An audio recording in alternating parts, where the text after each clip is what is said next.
What's up, folks? It's your boy Coach Ty back at you with another one, and in today's video we have the plank. Let's get straight into it.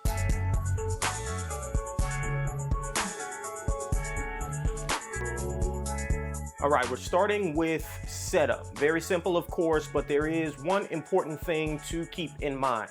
We want to start from a kneeling position and not from the floor. Starting from the floor will cause you to snake up into position, hyperextending your spine. Instead, start from the knees and step one leg back at a time. From here, we want to have the hands directly under the shoulders and your toes dug into the floor. We want to maintain a neutral spine, aka a flat back. Head position isn't the most important. You can either look straight down or up somewhat. I wouldn't look too far upward because of the cervical spine, but that's probably not the worst thing in the world either. And next, a couple of do nots. First, as I already said, we want to keep a neutral spine, so make sure to keep your hips up. If you fatigue to the point that your lower back begins to sag in the set at that point, it's not worth it to keep going.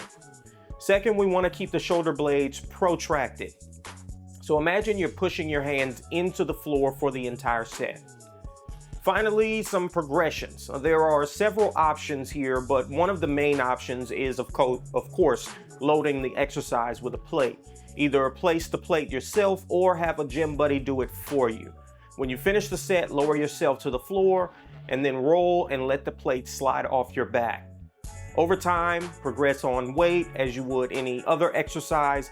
You can also progress to a more difficult variation by just walking your hands outward.